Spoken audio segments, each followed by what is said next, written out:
Bonjour, je m'appelle Frodo et aujourd'hui, je vais vous montrer l'un des autres déplacements de base du gardien de but, le shuffle et le T-push.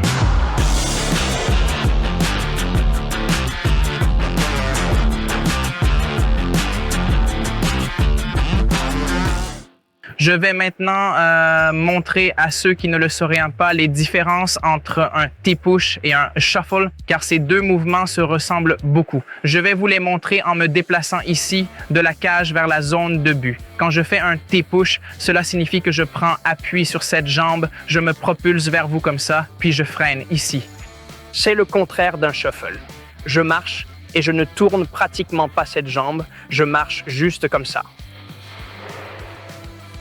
Je passe par-dessus ce rebord, d'accord? Donc, le T-push, c'est un peu comme un T. Vous avancez, vous freinez et vous faites un shuffle en passant juste par-dessus ce rebord vers l'avant ou sur le côté. Je vais encore vous montrer quand utiliser le shuffle et quand utiliser le T-push.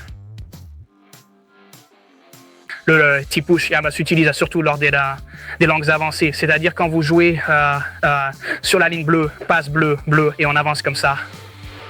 Oui, quand le jeu se déroule sur la ligne bleue, je l'ai fait exprès. S'il n'y a pas de risque évident de tir, on utilise souvent le T-push, ce qui permet d'intervenir même dans une position non préparée. Oui, bien sûr, vous pouvez reculer normalement comme ça, mais vous avez vu, je me déplace simplement d'ici à là.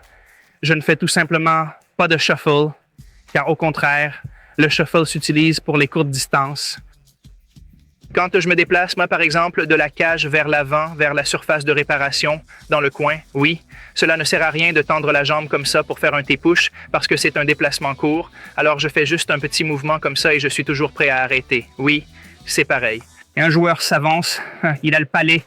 Vous le suivez en faisant de petits pas de côté comme ça, d'accord? Et vous restez tout le temps face au joueur.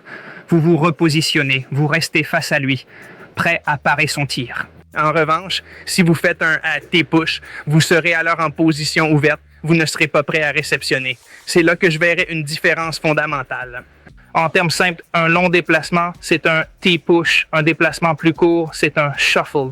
Ce déplacement consiste encore une fois à me diriger vers l'avant. Je ne vais pas me décaler complètement sur le côté, mais je vais me diriger vers le centre. Mais là encore, je tourne la tête, je m'aide de ma main, dans ce cas précis, de mon gant et j'avance. La tête, les yeux, la main, toujours prêt, dans la même position, pas de mouvement de va-et-vient, pas de ça, mais toujours pareil, les épaules dans la même position. Vous êtes toujours prêt à réceptionner. Personne ne vous surprendra. Encore une chose importante, que ce soit pour le T-push ou le shuffle, il faut bien transférer son poids et prendre appui sur le bon pied. Je vais vous montrer ça tout de suite. Imaginons à nouveau une passe, disons une bleue ou un cercle. Le principe est le même, la tête, les mains. Cependant, je tourne la tête, je transfère mon poids sur le côté gauche et c'est ce côté-là qui doit être dominant, car c'est celui qui sert de point d'appui. Il faut donc mettre toute notre force dans la jambe gauche et hop, c'est extrêmement important. Si vous ne transférez pas votre poids et que vous ne concentrez pas votre attention sur la jambe d'appui, vous serez très lent et vous n'irez nulle part. Je vais maintenant vous montrer un exercice que j'utilise moi-même. On peut l'utiliser aussi bien pour le T-push que pour le shuffle, mais nous allons nous concentrer sur les courtes distances que je réalise idéalement en shuffle, d'accord? On recommence près du poteau, je tourne la tête.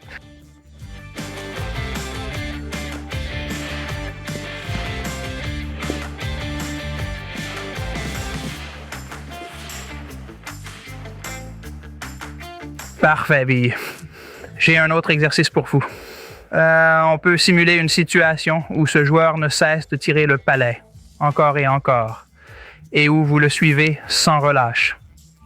J'arrive devant la cage et je tire.